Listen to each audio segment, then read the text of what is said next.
Hello, everyone. I'm gonna talk about the case study about Russia, about the political conflict and competition. So, first, we're gonna look at the party system and the elections. Officially, the Russian constitution guarantees a multi party system and diversity. However, what is happening in Russia right now is more of a one party dominated system with other parties facing severe systemic hurdles. There are no clear ideologies and political platforms, which is going to be very frustrating later in the presentation when I try to explain what each party kind of stands for. In other democracies, parties have certain preferences and hold elected officials accountable, which is not the case here. Putin's presidency has contributed to parties serving his own presidential ambitions, so it's hard to say what exactly the differences between the parties are, even though you could argue that United Russia, which is one of the parties I'm going to talk about, seems to be favored. In the 2011 elections, the main opposition parties captured almost half of the seats in the Duma. But in the 2021 elections, it seems to have a significant amount of voter fraud, so what you believe is ultimately kind of up to you.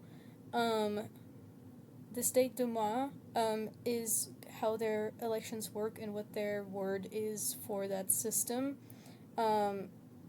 So the elections use a parallel voting system to elect the 450 seats in the lower house, which is called the State Duma.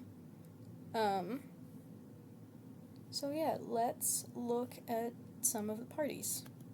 So these are the ones that I think are going to be the most important or meaningful.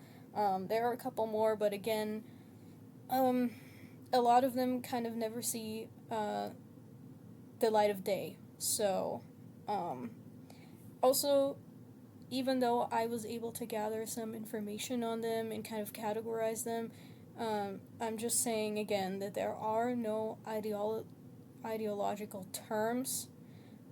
So you can kind of define them as created by political elites to support the political aspirations of the elites.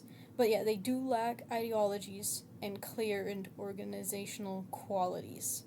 One example is that there was a party called Our Home is Russia, and it was partially created in advance of the 1995 Duma elections to bolster support for Yeltsin, which was back then a presidential candidate, and his prime minister. And so later, the party United Russia is said to be created to bolster Putin's campaign. So, yeah, it was formerly called Unity Russia, but now it kind of transformed into United Russia. So I put the logos next to the party names to kind of like show what they look like, and I feel like it might also be helpful because the logos do say something kind of about what the art of the logo makes sense when you know what the party stands for. So, United Russia is the first one that is kind of like the party of power, just because it's the party that Putin has in power right now, the one that he favors. It's the ruling party that holds a dominant supermajority in the parliament. The platform for this one is that it promotes Russian statism, social conservatism, and national stability. It doesn't really have a distinct ideology, but is more just centered as the party of power that backs Putin up and maintains the political status quo. The support base are public sector employees, state officials, military personnel, and mainstream voters. So this is definitely the number one most important party on the list. Next one is the Communist Party, which is this one over here, you can just tell from the logo that that's what it stands for. Pretty straightforward. It's the party was banned under Yeltsin, which was a Russian president that I'll talk about later in the 90s, in 1991, but it was allowed to reorganize later. That was during the time that Russia was trying to step away from communism and everything and trying to become more Western, basically. But this party embraces the Stalin-era Russia and rejects Western ideologies, including capitalism. So for that one, the platform is that it kind of combines nostalgia for the Soviet past and Marxist-Leninist rhetoric with Russian nationalism and social conservatism. And the support base for that is mostly older generations and retired citizens, rural voters, and just anyone who is nostalgic about the Soviet era, social security, and economic equality. So it's people who have seen the Soviet Union in its prime time, basically, and see there's stuff that they miss, and they kind of just want to get back. The next one is the Liberal Democratic Party. That one is more of a nationalist pro-Soviet Union party, which seems to sound similar to the Communist Party. They advocate for a robust welfare state and reduction of oligarchic power, but do align with the government on key issues. So for that one, it does feature right-wing populism, ethnic Russian nationalism, and a very aggressive imperial foreign policy, paired with, paradoxically, with state-managed economic positions.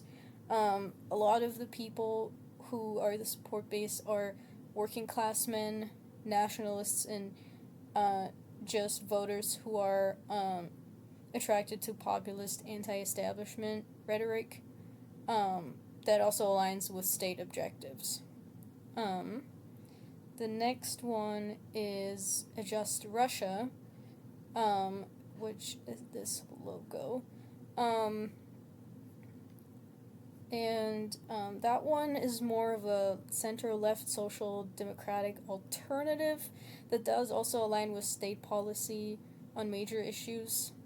Many say it as fabricated by the Kremlin, and the Kremlin started expelling members who were protesting before from this party. So basically what happened once was for when in 2014 when Russia invaded Ukraine, they had an election on if they should do it or not, and one of the only people who voted against it was from this party, and they were immediately deported out of the country. So it's kind of an illusion of inclusivity. Same with the next party I'm going to talk about, because it's very image focused. They want to keep the world thinking that they're actually diverse and inclusive. For that one, the platform is that it positions itself as a center-left social democratic alternative that also reduces oligarchic power and a robust welfare state, but it also votes with the government on key issues. The support base are a lot of public sector workers, lower income communities, and moderate left-leaning citizens who want increased social spending. Some of the objectives of this party are a little outdated, like the stuff that I found, because both of these parties aren't really a thing that people talk about anymore, so just take that with a grain of salt. Then the last party on the list that I have is called New People. So that one is considered centrist and also entered the legislature following the 2021 elections. It is said to be a facade to maintain multi-party politics, just like the Adjust Russia one.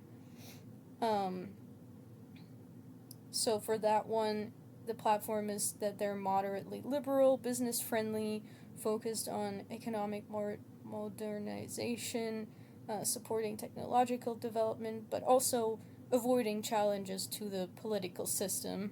A lot of the support base is well educated professionals and young entrepreneurs, middle class residents, things like that.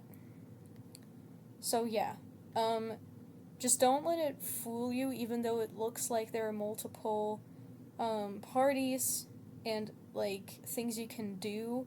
That doesn't necessarily mean that you actually do have a choice, especially since these are ideologies and like categories that mostly people from the West came up with looking at these parties. But in Russia, it's a little different. It's just someone representing them. And things like the Communist Party are just kind of self explanatory. So it really just depends on what politician is kind of behind this. And a lot of the time, they do just want to appease the president with what they propose. And then there's stories like someone from the Adjust Russia party voting against the invasion of Ukraine and immediately disappearing and getting deported. So, if you believe that people have a choice, that's kind of up to you again. Okay, next is the control over civil society. That was another question on the list. So, how Russia maintains control over civil society is through a lot of just restrictions. And there's also a lot of stigmatization that comes into play. The first thing on the list is the Foreign Agents Law. So that was put into law, it was made law in 2022, which that law just says that it labels any organization that receives foreign support as a foreign agent. That forces heavy audits and public stigma on everyone. That has been used so many times from Russia about some things that Ukraine has said, some things, or so if someone is echoing an idea that's kind of Western or something, then the Foreign Agents Law can basically be used. So, if someone were to say invading Ukraine was a bad idea, then they'd be like, hey, they're supporting a foreign agent.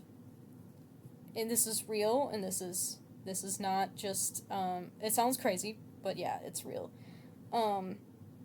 Then the banning of organizations and groups that are undesirable. So the government will ban groups outright by declaring their activities as a threat to national security, and then criminalizing their participation. There are severe penalties involved. They use rapid criminal investigations and arrests to shut down independent rights campaigners and activists. There's also then state-managed alternatives. So we have GONGOs, which are government-organized non-governmental organizations, and they simulate civic participation. There is financial co-optation, which channels state funding through mechanisms like the Presidential Grants Foundation strictly towards apolitical, socially oriented projects like family support or healthcare. And there's some youth movements that have been going on recently that socialize younger generations into state-aligned patriotism through managed groups. There are a couple that I've found. One of them is literally called Youth Army, or Yunarmia, and then Voin Warrior or Voin, which are basically, if you're familiar with the Nazi youth camps, it's pretty similar, just in a different culture. So it's just idealizing being nationalist and fighting for your country, and this is a picture that I found of one of those events. Lastly, the Kremlin is kind of the mothership of all of the media, basically, in Russia, because that is where the state controls media and internet. So it will restrict independent reporting to prevent challenges to the state's monopoly on truth, especially during wartime. It forces many surviving independent organizations and journalists to operate from outside the country, which does weaken their direct domestic footprint. And then the banning of words. I actually didn't know that one when I found out. I didn't know that was a thing before, and I was kind of shocked. So the word war, when Ukraine was invaded, became banned. So the word war became prohibited and subject to prison terms. So you basically can't really say it. It's basically the idea of that war isn't real and isn't true if you're in Russia. So it's really just kind of bending the meaning of words quite literally to control civil society. So a lot of this can be described as severe brainwashing, if I'm being honest. And also, when it comes to press freedom, Russia was named 155th out of 180 countries by Reporters Without Borders. So yeah, the last question was, to what extent does Russia fail to meet the qualifications to be a democracy? And I just thought to myself, to what extent does Russia not fail? Just to dive a little bit into history, this is a picture of young Putin and Yeltsin, who was the president before Putin. So what happened, and this is all going to tie back to what even is democracy to Russians and how did it fail, is that after the collapse of the Soviet Union in the 1990s, Russia did attempt to build a democracy and structures for it. Did it go well? No. But it was a start. One of the reasons Yeltsin became president was because the Western media supported him, because he rejected communism. That was right after the fall of the Soviet Union. And the problem was just that during this period of lawlessness, that's what it's actually called, as historians describe it, there was a lot of crime going on, because they had yet to establish the role of the police and how a democracy would kind of work with that. Basically, they were looking at the West as a role model, trying to figure out how to replicate that, what they were doing. But in a Russian society with Russian culture, which is not very individuality-based, but rather collectivist, that doesn't really work the same. So them being new to democracy and also the culture clashes basically led to a lot of chaos. The whole economy from the Soviet Union was already mediocre, but now that they couldn't rely on other countries for goods and things like that before, they had to figure things out internally, and that made everyone even more poor. And this is where Putin comes in. He says, oh, get that Yeltsin guy, which was the president at that time in the 90s, away, because he's ruining us and our country. We were trying so hard to become someone else, but look what the West has done to us. There's crime and everyone is poor. We have to remember who we are and go back to our Russian identity that goes back to the Tsar years. So he basically said that everyone should stop trying to be democratic, even if what they were doing wasn't actually democracy, but he did win because collectivism won over the individual freedom of the people, because that is not as important to Russians as keeping everyone together and happy. So, because they had never actually known true freedom, they just didn't think it was important. Because you don't know what you want if you've never seen it, right? So they just wanted a strong leader who would stop the economic downfall of the country to keep, again, collectivism, to keep everyone happy and safe. And unfortunately, that came with a price, right?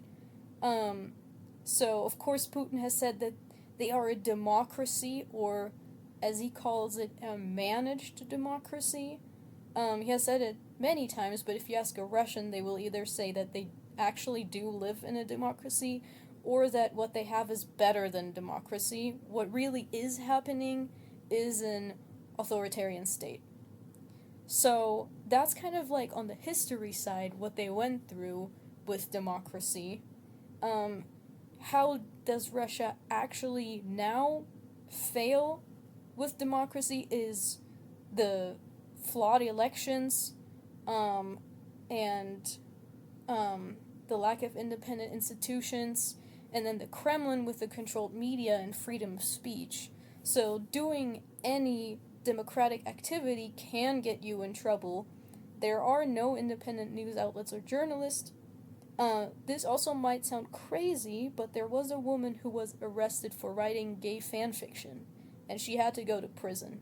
So freedom of speech is really not a thing, like, even in those detailed ways. The Kremlin controls all the media and outlets, and they're all heavily restricted. You can't really reach things that are internationally available on the internet. They have their own internet browsers instead of Google.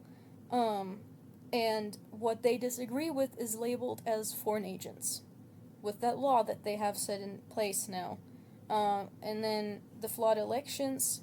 While the elections are held and multiple parties do exist, the elections are heavily manipulated, and while multiple parties technically have different ideologies and things like that, they're still manipulated through systemic fraud, restricted candidate registration, and the exclusion of international observers, which is why we have so little information on elections and parties. The ruling party, United Russia, maintains a dominant grip on the legislative branch. And then there is the big lack of independent institutions, which means that the judiciary is not independent and the courts frequently rubber stamp political prosecutions orchestrated by the security services.